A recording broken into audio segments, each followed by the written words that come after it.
Hello, everybody. Thank you for coming to this webinar. Thank you, Phil, for organizing it.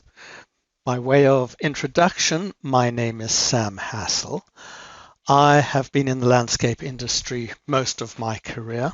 I studied civil engineering firstly, but then found some of those tolerances were too difficult for me, and I switched into horticulture in the 80s. I have since worked in building, developing, managing the builds of gardens, and especially seeing that gardens do get built. My area of expertise these days, besides understanding gardens, is the costs of gardens. So I work for designers and organizations such as yourselves, predicting the costs or the future costs of gardens, including the construction and management. And I also work for contractors putting in their tenders and ensuring that they make a profit on the gardens that they win, the gardens or landscapes, that is, that they win and that they build. I also write the SPONS books, and I have an estimating system called Liberate, which I market to the landscape contractors community, and a new website called Garden Costs, which is a drop-down website by subscription for the landscape designer community, which is intended for landscape designers to estimate their costs of the designs that they're producing before they go out to tender.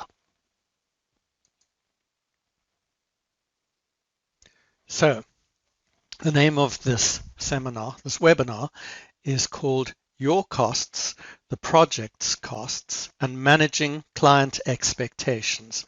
And we're starting with the project's costs. This is an interesting little graphic.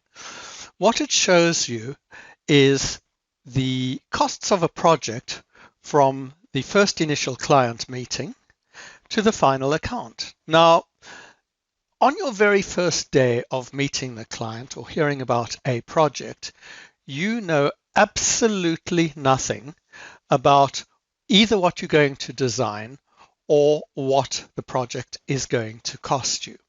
The only time you know for sure, absolutely, without any doubt whatsoever, what the project costs you is at this point over here on the final account. So no matter how much budgeting you do, no matter how much planning you do, you will not know what this final account is until the last day.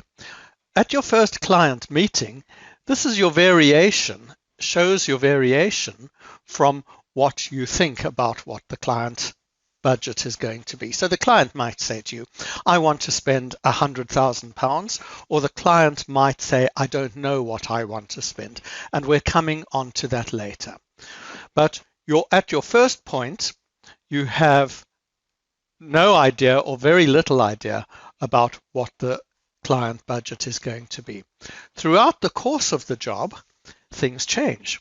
So from your first client meeting, you might come up with a cost plan in REBA stages. I've graded this at. So these are the various REBA stages of planning. And each of these steps is getting you closer and closer to the truth again being this final account. By the time you're doing a more detailed design and you're able to do a REBA 4 compliant design, you're getting even closer to your budget. By the time you go out to tender, you're getting a pretty good idea if your designs are coming out at budget. And following that, you do a VE, value engineering exercise. You then get variations which could add, or if you can go below the line sometimes, might take off value from the project. Your provisional sums might kick in and add or reduce value from the project. And then finally, you're going to have claims for time or other things that have happened on site and a little battle with your contractor. And then on the last day, you will know exactly what your final account is going to be. So here we go. This is a typical scenario for all of you, and I wonder how many of you will smile inwardly when you hear the scenario. A client calls you up and says, I want to design a garden. You say, okay, I'm going to come and see you. And you meet them at their home, and they say to you, I want this, that, and the other. I saw your work down at Maria's house, and I want a nice garden. And you look at the garden, and it's got nothing much in it, and you immediately come up with some ideas for your garden. And you discuss these with your client. Your client says they want a new patio, they do a lot of entertainment, they want a pool, an ornamental pool, they want a fire pit, they want those pleachers like Maria's got, because they're really lovely, and you want a vegetable garden, and all the other elements of a garden that people see in magazines, etc. So here's the scenario. The client calls the designer. The designer requests a budget. The client doesn't know or declines to give a budget. They're often suspicious and don't give you the budget. So you go ahead without demanding the budget and you design it. The client loves your designs, says that's exactly what I want. How wonderful you are. You go out to tender to your favorite contractors, and boom, the tenders come back. Big shock. They're too expensive. Or you have no idea if they're too expensive or not, but you take them to the client and the client says, oh, I didn't want to spend that much. I only wanted to spend 55,000 with that. And your tenders have come in at 100,000. The job gets shelved and you are fired and you walk off without having achieved your project. In scenario number 2, however, which is similar to the beginning, at the beginning, the client calls the designer, you pop along and you have a lovely meeting, you request a budget. The client doesn't know what the budget is or provides the budget. If they don't know what the budget is, you help them work out what their budget is. And this is coming up in the latter part or the next part of this presentation. So you now have a budget and you design a lovely garden. The client loves your garden and you manage to put a budget to the elements of your design. And you've been doing this all along, right through your design process, so that you make sure you are matching your budget.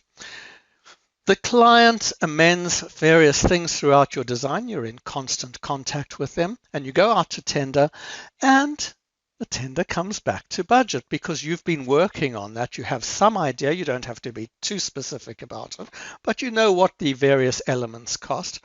Your job gets built and the designer gets paid and gets references. So just starting from a rough sketch on site, which you did in your notebook, you are then able to work this up into a budget, into a design, and work to a client budget and a client design, which enables your job to get built. I don't think you've been scrolling through. I think you've just been chatting. I told you there were going to be. They're all now saying, now I can. Yeah. All right. I'll summarize quickly where we were. It will take me a second to get back to where we were. So let's get back to where we started. I think you do need to speak to Charlotte. To Charlotte. I'll speak to Charlotte. Is Charlotte in today? No, she's not on this one. She's not in this one. Okay. Right. So we talked about the initial meeting and the budget. You heard what I said, but this was just the poster about that. And yes, it's completely my fault. I know exactly what I didn't do. We then went to the next slide, which was just a view of a house. and scenario number 1, which I talked about, where the client declines to give a budget, or the designer is not forceful enough in getting that budget out.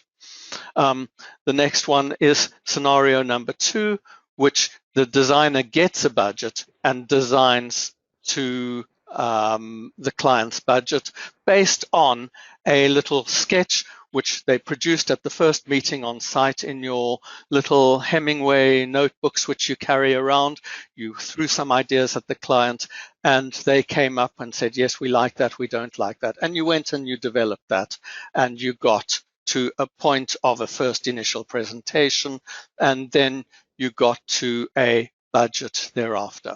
Now, let's take a look, step backwards or sideways, and I'm going to show you a job which I worked on and how we actually do it. So what started was a concept, which I'm bringing onto screen now, of a vegetable garden. Now, this was a job I did with a landscape designer for a vegetable garden, which is this little design over here. And just to see it in slightly more detail, there it is in as it was going to be designed as the vegetable garden as part of a bigger scenario. Here are the photographs of what the site looked like at the time, which was basically pretty blank. And here is what the site looked like at the end once the vegetable garden had been built. This is early stages of planting the vegetable garden, but here's your fully built vegetable garden. So what are the steps in between that? Let's have a look. We go back to the slide over here. Within our first meeting, we try to get the client to establish a budget. And just by putting down some rough figures based on the drawing that we've just done, the very rough sketch which we've just done, and I'm bringing this up live over here. We say, all right, well, let me help you to establish a budget. Let's see what we can do. I think in my best possible way that we're going to spend $5,000 on demolitions. We'll spend $6,000 on your patio. The retaining wall will cost, we'll need a little retaining wall. That'll cost $4,000. We need some steps. You wanted a pergola? We can do a pergola at £9,000. Let's put it in there. And you want a fire pit. You want those nice pleachers like Maria's got down the road. You saw those trees in boxes. Yes, they're called pleachers. We'll get some of those in for you. Some nice big other trees. Let's put those in at couple of grand over here. More planting, etc., etc. And we get to a figure of 56,000. Now, we do say that the client will need, the contractor will need preliminaries. Sorry, what are preliminaries? Oh, preliminaries are those, all the costs that the contractor needs to get their machinery to site, to protect your site, their health and safety. Oh, okay, I guess those have to go in somewhere. Then the contractor needs to make a profit on their job. I anticipate, with my knowledge as a designer, that they'll probably work on a 20 to 25% profit. That's $12,500. And because I'm not sure about anything at the moment, I'm going to allow a 20% contingency for this job. So we're coming out at a basis of £88,000, and with that, it's going to be 106. How does that sound? And the client's visibly shocked, and they said, oh, I didn't realize that these were going to cost so much. So you've now got to a point where the client's talking to you and saying, oh, okay, I've got some idea of costs. I really can't, we don't want to spend that much, maybe a little bit less. How can we do it a little bit less? Well, we could change that pergola to a softwood pergola, and we could take our patio, and we, instead of stone, we could do some really nice concrete pavings, which would cost £4,000. We can leave out the water feature for now. We can design it in. I'll design that in for you. And in a few years' time, we can put that in, but I'll make provision for it. And I'm afraid you're going to have to lose the fire pit. So yes, those trees, we'll have to make the trees a little bit smaller as well. And you're starting to get now to a point where you might be coming into the client's budget, and the client will be saying, oh, okay, well, 67. I was thinking of more or less 55 or something like that, all in all, without that. But do you know what? I'll have a chat with my partner, and I'm sure, because it's something we really want to do. Let's see if we can stretch ourselves to 67. And that is the kind of process which you would go through on that. So looking at this particular job, which I was showing you a few minutes ago, the vegetable garden, I'm just opening up the scenario on that. So what we did on that drawing is we took the drawing for this particular job, which I showed you, and it was more detailed in that it was a CAD drawing. And we would have broken that down, and this is the method that you should use if you want to, and the only method if you want to extract cost, is to break things down into as many granular areas as possible. So you measure and you make line items. It's a tedious job. It's not fun, but this is the way you would extract a budget for the job. So getting granularity in the job is the way that the budget would work out. And this is a second or third step, really. And this can be done pretty quickly when you get to a bottom line, which I've taken out here for confidentiality purposes with contingencies, etc. And you're coming to a budget which you can then talk about, discuss, revise, etc. And once you've got that, you are free to get back to your drawing board and start your real design process, which evolves and evolves and evolves, as you know. Nothing happens on your first visit that is fully reflected on your last presentation, because your design evolves. It evolves as you're driving along in your car. It evolves as you're eating dinner. It evolves as you reading your kids their stories. You have an idea that you saw in even one of their picture books that you're feeding into that. So once you've got your budget establishment done, you then have a budget for the job, which you can then go forward with and take into the next part of the design. Now, there are other views on that, and what I want to show you next is somebody else's views, and I'm talking now about John Wire. Now, John Wire, I'm just getting the slide ready. Bear with me. We've already talked about my PowerPoint skills. So let's just bring this over here. So John Wire is the MD of a company called Bowles & Wire. They're a design and build company, do lovely gardens. And John, they work in a different market area. And this is what John has to say about it. So it's a completely different viewpoint to what I've just been saying. I'm playing this sound clip now.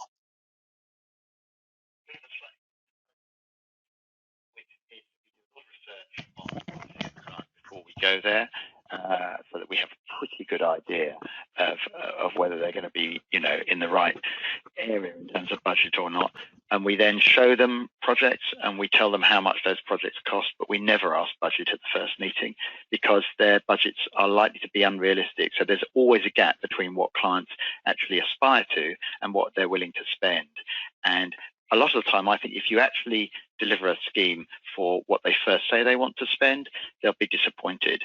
But if you delivered a scheme at the other end of the spectrum for what they actually wanted, what they aspire to, they'll think that they spent too much and they won't be happy. So the trick is to find a balance point along that spectrum, and that process takes a little while. But we don't start off by asking them what their budget is. We make them want what we're showing them first, and then show them what it's cost on other projects, and they then get an idea, and they often adjust their idea of what they might spend during that first part of the process.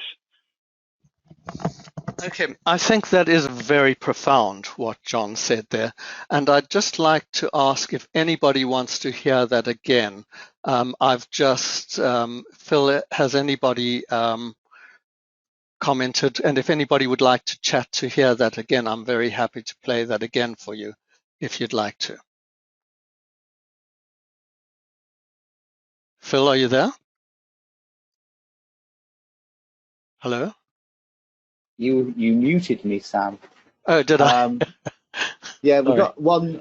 got one message here. Sound went in and out, so yes, please play again. It was fairly quiet, I have to say. So if you could. Okay, let me try and just turn that up a bit. All right, I'll play that again with more volume. We have a slightly different approach on that, actually, which is that we do a lot of research on the property and the client before we go there, so that we have a pretty good idea of whether they're going to be, in the right area in terms of budget or not. And we then show them projects and we tell them how much those projects cost, but we never ask budget at the first meeting because their budgets are likely to be unrealistic. So there's always a gap between what clients actually aspire to and what they're willing to spend. And a lot of the time, I think if you actually deliver a scheme for what they first say they want to spend, they'll be disappointed. But if you delivered a scheme at the other end of the spectrum for what they actually wanted, what they aspire to, they'll think that they spent too much and they won't be happy. So the trick is to find a balance point along that spectrum, and that process takes a little while. But we don't start off by asking them what their budget is. We make them want what we're showing them first, and then show them what it's cost on other projects, and they then get an idea, and they often adjust their idea of what they might spend during that first part of the process. Okay. So that underlines the idea of how important it is to get a budget that you're designing to for your client. You've got two options. One, to get a budget out of them, or if you're designing on the higher end of the scale, you have an option to design something that you think the client would want and get them to aspire to that.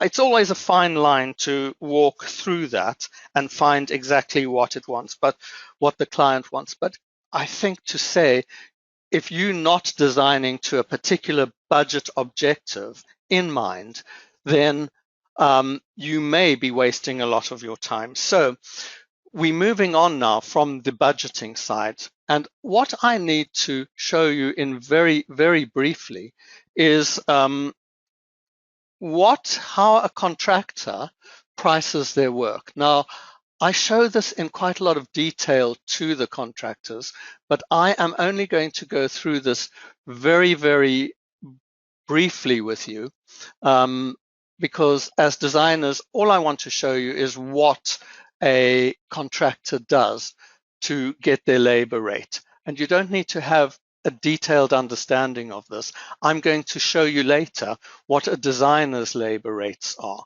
and that is something you'd be more interested in. But your understanding of why a job costs a certain amount of money is important, and the labor rate is the driver in most of these jobs. And we ask, why are they charging their people out at £30 an hour? That's a lot. But let's have a look what this is all about. We say a contractor works 1,750 hours a year.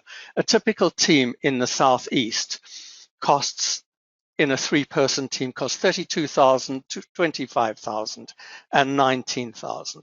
There's NI on top of that, uniforms for their staff and site tools. So, and a vehicle that goes along with it as well, which brings out a cost of £18.66 per man per hour. However, anybody who works in the office doesn't actually earn money for the company. Everything's got to come through the guys who've got spades in their hands. And this is a very small company where the managing director aspires to take home 40,000 a year. He has no contracts managers. He has a part-time secretary, bookkeeper, no other office staff, a small rental, and these other overheads, which come to 80,780. Now, based on that kind of overhead, you're probably not going to be able to run more than 1 or 2 teams on site because you don't have any contract managers. And based on that, with absorbing that overhead, the labor is probably costing this is the amount of people that are on site, where I would say the maximum in that scenario is 8 or 9. And the probability is 6, 2 teams, and the contractors running a labor rate at cost based on that. If they had a much bigger overhead cost, so all of these added up to, let's say, 150,000, you would be able to run more teams. And again, the sweet spot for the Southeast is probably in that area here, but you're running 9, 10, 11, or 12 people at 25 to 29 pounds an hour per person. So the bigger your overhead, the more people you need on site, and the more you're distributing this cost in between the amount of people that are there.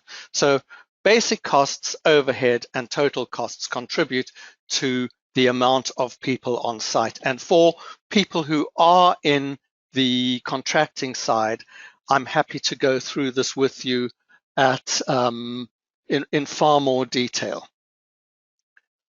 So I'm now going to go into the next part of the webinar. Oh, I've just been brought a cup of coffee. I don't know if any of you are that lucky, but I have a lovely cup of coffee in front of me. The next part of the webinar, it concerns managing your expectations. And I'm just going to go to, no, it doesn't. It is about risk. Risk is your risk in designing the job and what the risk on your project is in terms of your design. So I'm bringing up a sheet here and I'm going to look at the risk potential. When we're designing any particular job, we have to look at how accurate we are in capturing the costs of the elements which we've recognized in our design and giving these over to the client so that by the time it goes out to tender, remember this is the objective every time, that it gets built to your budget and to your design. Now let's take a job of, let's say, £100,000, or let's take the £80,000 job that we were talking about earlier. If at a very early stage of the job, we decide that the risk is 20% in terms of how many elements there are in the job that are designed, we always want to be at 100% over here. So we would know that a contractor's profit is working out at about 25 to 30% at the moment in this particular climate. And we know that we have to then do a resource risk of 55%. So the resources in your job, your pergola, your water feature, your trees, etc., can cost 55% of the current £80,000 that you're envisaging for the job, which is £44,000. It's very little, doesn't it? It sounds like very little money in terms of the 80,000. The 20% is the 20,000 is the contractor's profit, and the 16,000 is your contingency because you haven't designed the job as yet. You are in early stages. As you get closer and closer to your final designs, these two figures will swap places. So let's just say you get to £65,000 and we take the risk down to 5%. We still see we've only got 80% of our our final prices there, and we go to what we need to do is to get to 100%. So our resources can be 70%, and we're getting very close now at the final design to what our job is going to cost. There's always going to be a 5% contingency at the end of every job, and there should be. What influences your win of the job? So let's have a look at how a designer and a client might work together. When you see the client for the first time, you might be in competition with another designer about who is going to be appointed. And I really don't know what the final answer is here, and I just want to put this in front of you for consideration. Let me make another point before we go through this, is that there is only one time that you know exactly when the job is going, what the job is going to cost you, and that is when the final bill is presented by the contractor. It is the only point of certainty.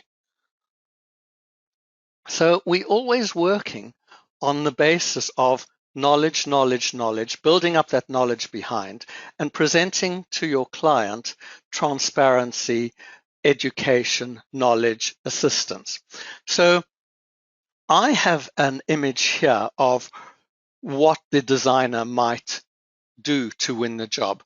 One of the things the designer might say is, my price for the design is a certain amount. And the client might say, oh, well, they're less money than the other guy is. But on the other hand, this designer is far better known, so I'd rather have this designer. So in that case, image presents a lot, and price is far less important. So let's go down to 75 over here, 70, 71. Transparency. If the client likes you, if you're being completely open, if they see that you are working for them, your communication with them, I think, is very important, and but wouldn't be the first influence in them awarding you the job. When you can submit your job, because right now they're coming to you and saying to you, or were, can we have the garden ready for the summer holidays when the children will be on holiday? Okay, let's take that scenario as the normal scenario. Forget that the current scenario is what we're going through and nobody's really working.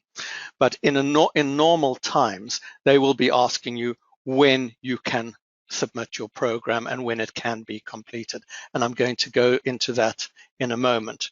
Your particular personality, which I guess is got quite a lot to do with your image. Although I have known some of the most talented designer I ever worked with when I worked on some game farms in South Africa, was the most antisocial, anti-communicative, socially unskilled person I ever met in my life, but he had the most wonderful reputation for producing great jobs. So if your personality counts a lot towards it, and you bright and bubbly and sparkling, as I know you all are back there, and let's just say that is 10%, these other ones can go down and your price can go down as well. So 65, maybe 63.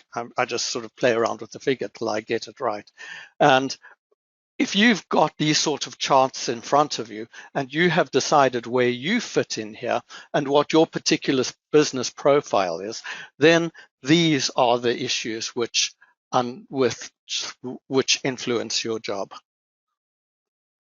Remember my point earlier on that the only time that you know what the job is going to cost you is at the very end of the job. Right. I'm now going to go into what your practice costs you as designers to run. And I'm working on a design and a product, an actual working time of 1,802 working hours a year, which is the government current 5 days a week, holidays, days off, and some sick time per annum. In normal times, I'll say that again. There are 225.25 days a year, and with the reduced amount for sick, etc., comes to 220. Let's take the view that in terms of productivity, you are only productive for 5 hours a day on conceptual work, or if you're doing detailed or admin work, maybe 6.5 hours a day, which, still working on the 220 days a year, gives you those amount of hours to do your work. 110 if you were only 1,100, sorry, if you were only doing conceptual work, or 1,430 if you were doing detailing work, and then an average between the two is those two amounts, annual and daily. Now we're looking at your staff. If you've got only a principal, i.e. you are working over here, and you want a take-home salary of 50,000 a year, which includes your NI, etc., and your productivity is 6 hours a day, or whatever we've worked out from here. So let's say 5.75 average.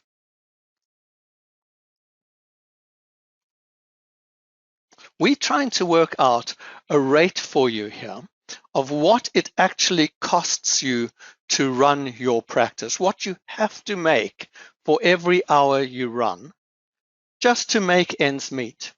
Anything on top of that comes from this table over here, where you can say, I can vary my price from what it actually costs me because of those factors. So now we're going to look at your practice costs. You've got your salary based on your staff table, which has come from this over here, 56,000.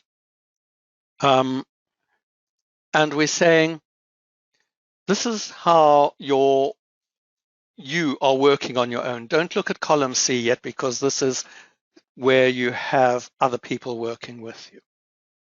You've got productive working hours of that, and you've got that amount of hours in a year, and your costs for your design work just based on your salary requirement are £44.27 an hour. However, let's just say you run a small office, which costs you £2,000 a year out of your home. You have equipment, software, consumables, and we can vary these.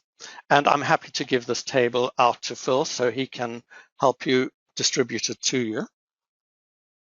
Your insurances, your bookkeeping costs, an accountant cost, other travel expenses, production expenses, internet costs, etc., coming to £14,000, which is not a lot of overhead for running your business. So this is, have I got software costs in there somewhere? £600 a year. I think I must make that a little bit higher because subscriptions are so high now. Okay. Your expenses are £11.54 an hour based on the productivity hours that we worked in over here. And your salary and expenses are 55, which is your minimum cost that you can charge, that you need to charge out at to make this company work. If we go back to the staff table and say, I only need to earn 30,000 a year, or I'm starting out and that's what I'm planning to work on at the moment, then your costs have gone down to 38.10. But if you're a more established designer, you might be working on 70,000 a year because you deserve it, you're worth it, and then your minimum cost that you're charging out at is £73.52. We then talk about how many concurrent jobs are you running per hour, and as a single designer working on your own, you are probably, well, I think definitely, able to only run one job per hour. You may have 3 or 4 jobs on your books, but on each particular hour, you are only able to attend to one job, which means your costs at a £70,000 take home, or that's with NI over there, your £70,000 is 73.52. Okay, I realize I'm being a little bit unrealistic here on the 70,000, but let's go on a £45,000 gross salary, which I don't think is unreasonable. And then your practice costs, your minimum charge out rate, if everything goes right, is 51.38. Now, let's look at somebody where you have one staff member, and your staff member is somebody who is earning 35,000 a year, for instance. Your practice costs will change because you've got 2 of you now. You've got staff wages coming to that. You've got more hours. You've got more hours in the year, and you've got different types of productivity because your staff will be working on your detailing and your admin while you're working on the conceptual work. Your larger office is costing you maybe 5,000 a year. And even if you are working from home, you might be having to allocate a space in your house or build something in the garden. You've got higher equipment costs. You've got higher consumable costs. You've got higher insurances, more bookkeeping. Let's bring that down a little bit.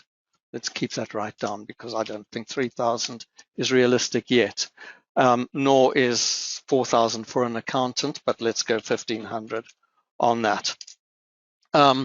Vehicle costs for 2 of you, you might be going out to sites.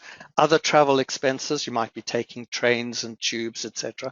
And just to go on your vehicle costs, these are your vehicle costs with your purchase costs, your depreciation, your maintenance, your fuel, your tax and everything else. And you writing off your vehicle over 3 to 5 years. And that is probably what a vehicle does cost you a year. It looks high, but if you've got 2 of them, that is probably realistic. Other production expenses. So this is getting other people to draw up concepts for you or 3Ds or models, etc. Let's bring that down for now. Internet costs, mobiles, telephones, other business expenses, and you've got a small business which is costing you £34,000 to run. And your expenses per hour on that, are, because you've got more people, bigger space, etc., are $26.92, and your salaries with that are $63.61.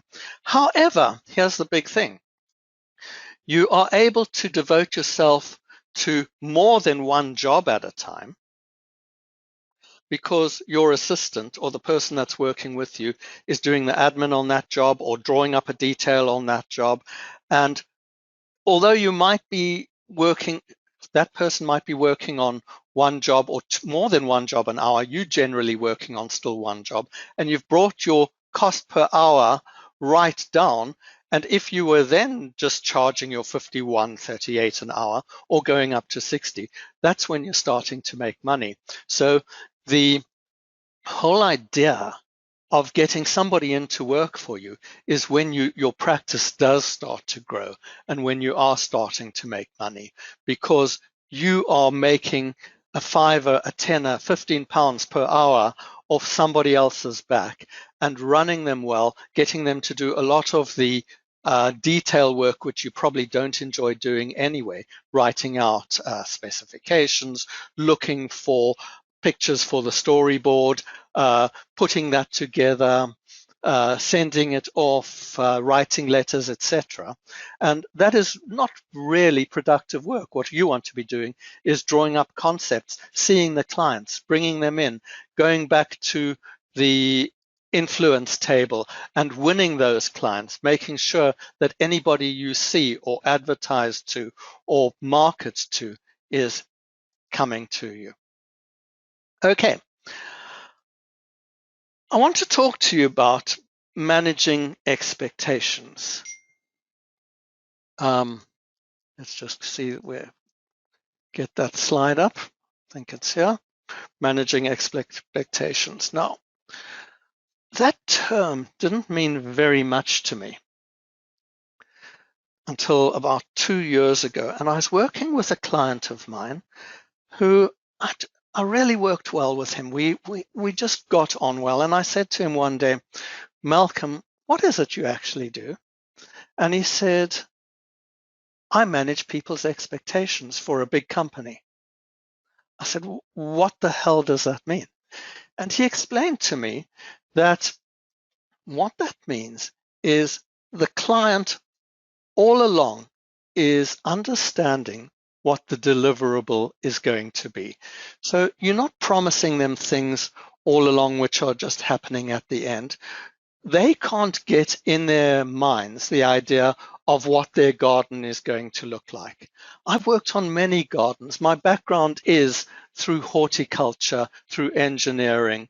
And I always know we start off and it's a dusty, dirty, muddy site and the client's complaining and it's messy.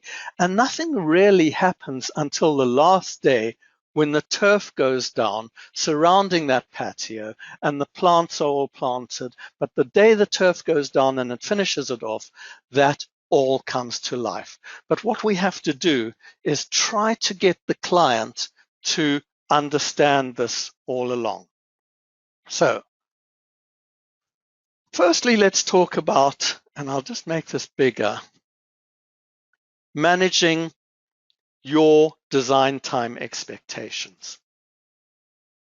When the client comes to you and says, when can you get me a design out? We want to have this job built for when the kids go away, come off school for the summer holidays. Let's look at the reality of that. You would say to them, Jane, I can get you a fee quote in 2 weeks. I'm quite busy at the moment. You may be able to get it within 1 week, all right? It's going to take me anything between 2 and 6 weeks to come up with a concept. I've got to think about it. I don't just come up with these things immediately. It takes a lot of work. I do it while I'm driving along. I do it while I'm watching a movie. I do it while I'm cooking and while I'm working. It grows on me. Let's say I need it a little bit urgently. It's going to be 4 weeks. I'm going to send that to you. I'm going to ask you and your partner to have a look at it. And I'm going to then ask you to come back to me. You're going to want me to do some adjustments on it. And that's going to take me 2 weeks. Once you've looked at it and come back to me, I've got other books on my other designs on my book. I'm going to then be back with a final presentation to you. And you're going to want to sit on it and look at it, etc. I've also got to do a cost plan for you, which takes a little bit of time because it's no use me giving you a wonderful design if we don't know what it's going to cost. You'll have some final adjustments. You'll say, no, you do want that fire pit. You will have found the money, etc. And it'll take me another 2 weeks to draw that in. I then need to tender, get this ready for tender. It's quite a big job to get it out to tender, and that is going to take me another 2 weeks to do. So I think everything there, to me, looks pretty reasonable. Maybe I could bring this one down. But in terms of that, it's going to take me 14 weeks until we are ready to go out to tender. Now, we are, let's just say we're at the beginning of April. April, May, June. We're already in June before we've gone out to tender. Let's have a look at the construction timetable. There's our 14 weeks that we had originally. And we now have to give the contractors a tender period of 6 weeks. I'm talking about normal times, and we're talking about good contractors. Any contractor worth their salt will want 6 weeks to do their particular tender because they're busy this time of year. Okay, these are good contractors of ours. We've got them to promise 5 weeks, and they've decided they will do it. We've got commitments from them. Once they've come back, it's going to take us 2 to 3 weeks to do an adjudication on this. I do a lot of these. It takes a lot of time to analyze this. We don't just analyze the bottom line. We analyze for our designer clients what the vulnerabilities are for the client, where if we increase the topsoil, what are the topsoil prices across the board? If we find underground concrete that needs to be broken out, and we look at all these things. We then have 2 weeks for a contractor meeting. The contractor goes away and makes other adjustments. We place an order, and mobilization is generally 6 weeks. So now we're talking about 34 weeks from the initial meeting until the job starts to get built. And then on a £60,000 job, we're probably talking about 3 months after that. So anybody is coming to you now and saying, can we have our job by July? It's only correct to give them the right management of their expectations in terms of time, value, and when they could achieve their jobs. You're going to look terrible and have a lot of pressure on you if you promise them a job for July and find you can't deliver it. And understanding time periods, both that one and that one, are vital. I'm coming pretty much to the end of my time now. I want to show you one other thing, which is the Garden Costs website, which is our website for garden contractors garden designers to work out what their jobs are going to cost. And how it works is this. It's just a simple drop-down subscription site where if you create a new job, and we call this the APL HQ, for instance, we choose a labor rate. Let's call it Southwest. We choose an approximate construction cost, and we choose who we're going to get to price it. So we've got these 5 choices, which informs the pricing quite a bit. And then all we have to do is start putting down, let's just get this going.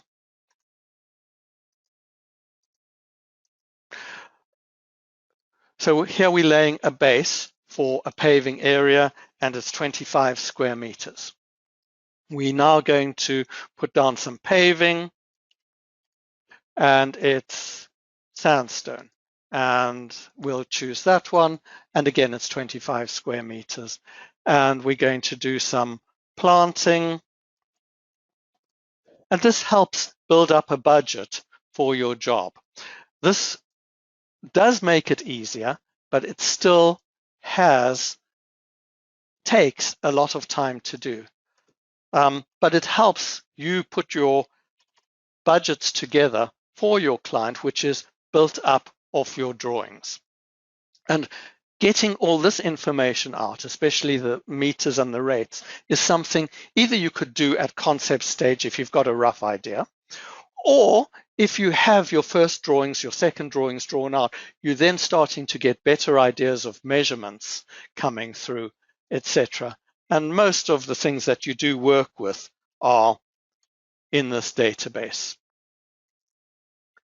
And once you've got this done, you are starting to build up a job for the client. Okay, I'm at 10:01, just over 1 hour.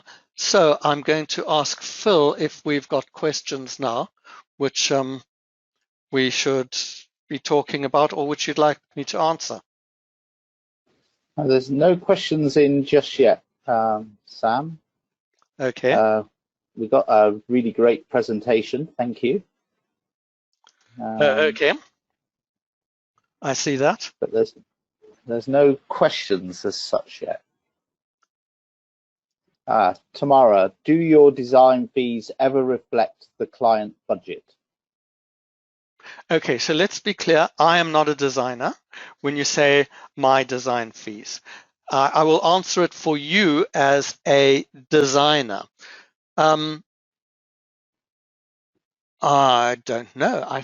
I couldn't answer that really. I think your design fees have to come from where you are standing in front of the client. So if it's you having a bad week, for instance, and you've got no work in, and you don't really like doing jobs that are a build of £30,000 only, because you know that they are just a hassle, or a lot of that design fee, you have to keep your design fee very low.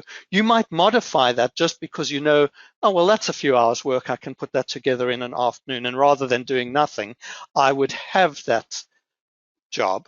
I'll keep my design fee low because I want it. But I think, and I talk to a lot of, and mentor a lot of people on this, is that as soon as you start putting your fees up, you get a different kind of client. When a client conceives that your fees are low, they say they can't be much good. So even if Jack comes to you and they don't like, Jack goes to the client, and Jack's got a sort of abrasive personality, but he's £80 an hour. And Joan is got a lovely personality, but she's only £30 an hour. The client will, with money, will say, well, he must be much better because he's £80 an hour. And there really is some of that going. As I repeat, in the lower budget, the client will often go for the lowest fee because all they need is someone to draw up something. Okay, we've got another question. This is a simple one. You could probably just post it up. Do you have a link to this database website? Is there a cost? Yes, about garden cost. It's called gardencosts.co.uk, and it's an annual subscription of £135 plus VAT. Okay, and it can be found just by searching or on your website? Yeah, searching gardencosts.co.uk. Okay, lovely. Yeah, there isn't any other questions coming through, Sam. Just lots of thanks. Okay, pleasure. Now you're going to. This has been recorded, so you're going to send me the link, are you? A bit later on. I will do. Yeah, it's been recorded. I started the recording at 3 or 4 minutes after the start of it, but I think it's all there anyway. Yeah. Okay. Okay. Good. No, there's no further questions coming through, Sam. Okay, good, everybody. Thank you very much for coming and listening to me. I hope I've entertained you and educated you. So many thanks once again, and you're always free to contact me if you have any questions, or through Phil. Thank you, Sam. Okay, cheers, everybody. Have a good rest of the day. You too. Bye-bye.